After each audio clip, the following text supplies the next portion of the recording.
Du willst den typischen Asia-Geschmack, aber ohne Alkohol und künstliche Zutaten? Dann schau dir dieses Video an.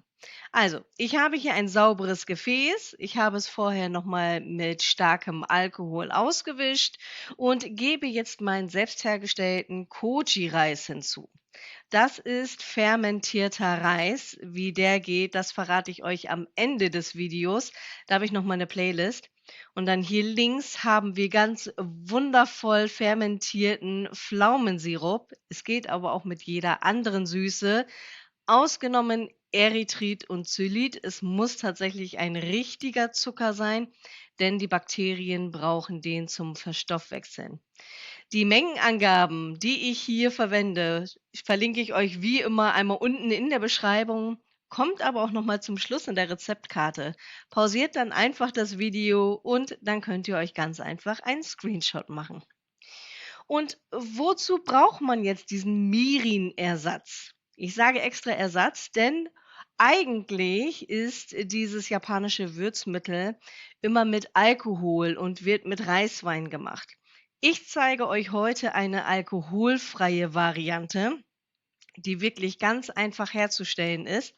Wenn ihr möchtet, dass ich euch das Original zeige, was nicht so einfach zu bekommen ist, dann schreibt es mir bitte gerne einmal in die Kommentare.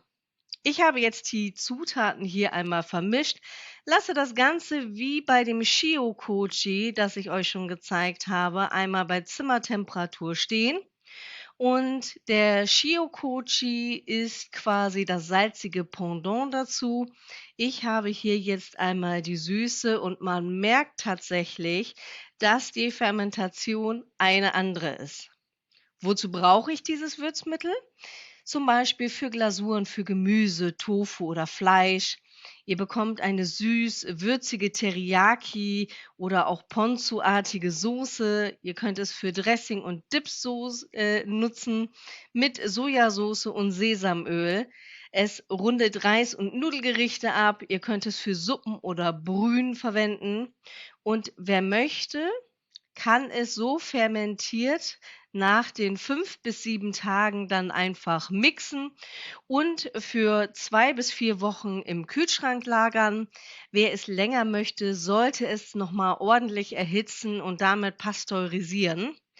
Ich habe jetzt die gemixte Mixtur, die ich jetzt hier habe, ich habe das einmal zerkleinert und das gebe ich jetzt auf hier schön frisches Gemüse. Ich habe hier einmal Karotten einfach geviertelt, noch ein bisschen frischen Hokkaido-Kürbis, ein paar Zwiebeln hinzugegeben und das Ganze lasse ich jetzt noch mal so ein bisschen stehen. Ich habe das noch mal in der Schüssel ein wenig gewendet, habe das Ganze für eine halbe Stunde fermentieren lassen beziehungsweise einfach marinieren lassen.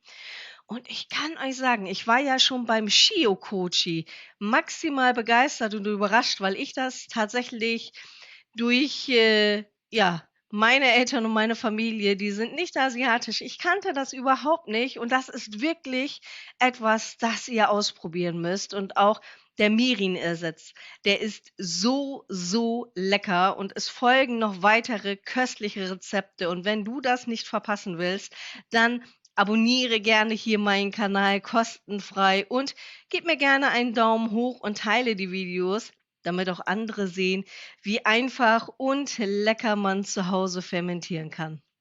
Euch wünsche ich nun ganz viel Spaß und wir sehen uns in diesen Videos wieder. Ich sende euch viele liebe Grüße. Eure Emma.